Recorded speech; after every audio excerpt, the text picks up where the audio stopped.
Badminton star Saina Nehwal arthritis से जूझ रही हैं। कुछ समय पहले एक पॉडकास्ट में उन्होंने ये जानकारी दी। अर्थराइटिस यानी कि गठिया, इसमें शरीर के अलग अलग जोड़ों में सूजन आ जाती है, अकड़न होती है, बहुत दर्द होता है। सबसे ज़्यादा असर घुटनों और कूल्हों की हड्डियों पर पड़ता है। अब तक अर्थराइटिस को उम्र दराज लोगों की बीमारी माना जाता था, लेकिन अब युवाओं में भी इसके मामले खूब देखे जा रहे हैं। सेहत के इस एपिसोड में हम इसी पर बात करेंगे। डॉक्टर से समझेंगे कि अर्थराइटिस क्यों होता है, आजकल युवाओं में अर्थराइटिस की समस्या क्यों हो रही है और अर्थराइटिस से बचाव और इलाज कैसे किया जाए। सुनिए। Brought to you by Sensodyne K। बस बैक नहीं आया। SLS पैराफिन और दूध का करंट भी कौन? तो लाइफ का करंट ऑन? कुछ भी। तो ट्राई करके देख ले। Sensodyne K toothpaste for sensitive teeth. Arthritis या गठिया के अनेक कारण हैं। सबसे आम तौर पर जो देखा जाता है वो उसे कहते हैं ऑस्टियोआर्थराइटिस। ये बढ़ती उम्र की बीमारी है जो घुटने या जोड़ों की टूट फूट के कारण होती है। सामान्य रूप में जो लोग मोटापे के शिकार होते हैं उनमें ये ज़्यादा तौर से दिखाई देता है। साथ में जिनको कोई फैमिली हिस्ट्री रहती है ऑस्टियोआर्थराइटिस, उनमें भी ये कॉमनली दिखाई देती है। ऑस्टियोआर्थराइटिस के अलावा होता है रूमेटॉइड आर्थराइटिस। ये तब होता है जब आपकी बॉडी की इम्यूनिटी आपके जोड़ों को तकलीफ देती है। इसके अलावा होता है गाउटी आर्थराइटिस। ये स्पेशल प्रकार का आर्थराइटिस है जिसमें आपके जोड़ों के अंदर यूरिक एसिड नाम के क्रिस्टल्स जमा हो जाते हैं। इसके अलावा होता है एंकाइलोजिंग स्पॉन्डिलाइटिस। ये कम उम्र में होने वाला आर्थराइटिस है जो आपके पीठ के निचले हिस्सों को तकलीफ देता है। कुछ लोगों में जिनमें सोरियासिस की बीमारी होती है, जो एक स्किन की बीमारी है, इनमें भी आर्थराइटिस हो सकता है, जिसे सोरियाटिक आर्थराइटिस कहा जाता है।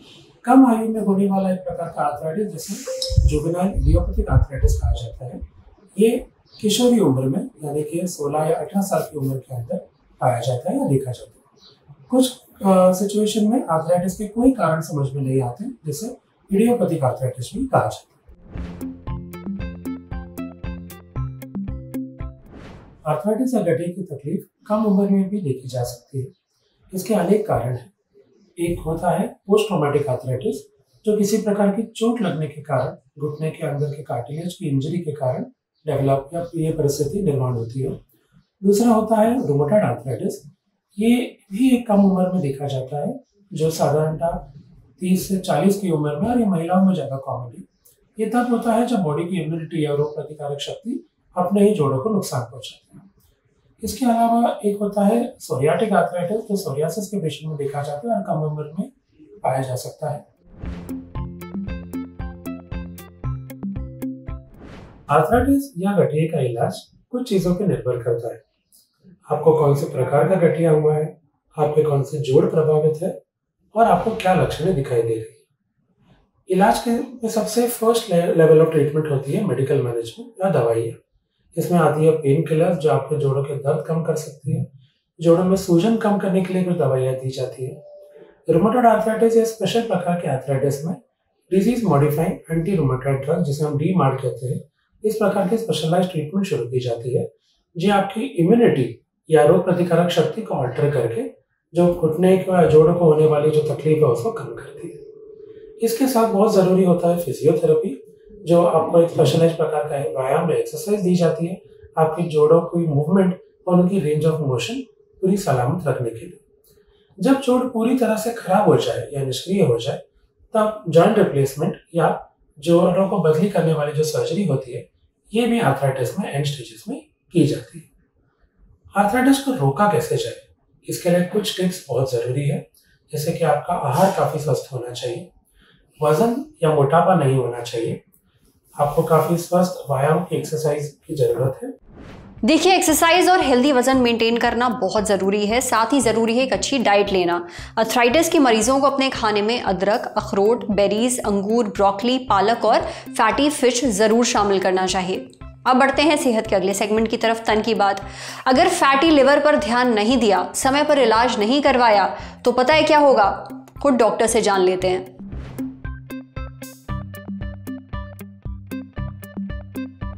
लिवर शरीर का दूसरा सबसे बड़ा अंग। कमाल का मल्टीटास्क करता है, एक कॉर्पोरेट मजदूर से भी ज्यादा। लेकिन कई बार खराब डाइट की वजह से लिवर पर जरूरत से ज्यादा चर्बी जमा हो जाती है और इसे कहते हैं फैटी लिवर। आजकल ये समस्या बहुत ज्यादा आम हो गई है। अब क्योंकि रोजमर्रा की जिंदगी में इसके कुछ खास लक्षण दिखते नहीं है, इसलिए लोग फैटी लिवर पर ज्यादा ध्यान नहीं देते। टेस्ट में पता चल भी जाए कि फैटी लिवर की समस्या है, फिर भी इसे सीरियसली नहीं लेते हैं, ना इलाज करवाते हैं। अगर आप भी ऐसा कर रहे हैं तो ध्यान से सुनिए। फैटी लिवर के इलाज में देरी से कई गंभीर दिक्कतें हो सकती हैं। क्या है ये दिक्कतें, ये हमें बताया डॉक्टर विशाल खुराना ने। डॉक्टर विशाल कहते हैं कि फैटी लिवर जब शुरुआती स्टेज में होता है तो इसके कई लक्षण दिखाई नहीं देते हैं। इससे लोगों को पता ही नहीं चल पाता कि उन्हें फैटी लिवर हो गया है। फिर उनके इलाज में देरी होने लगती है। जब फैटी लिवर बहुत गंभीर हो जाता है तब कुछ लक्षण दिखाई देते हैं, जैसे भूख ना लगना, उबकाई आना, पेट के दाएं हिस्से में थोड़ा थोड़ा दर्द होना। लेकिन तब तक कई बार स्थिति गंभीर हो चुकी होती है। अगर फैटी लिवर का सही समय पर इलाज ना हो तो लिवर में सूजन आने लगती है। इससे लिवर की टिश्यूज को नुकसान पहुंचता है और इसे स्टीटोहेपेटाइटिस कहते हैं।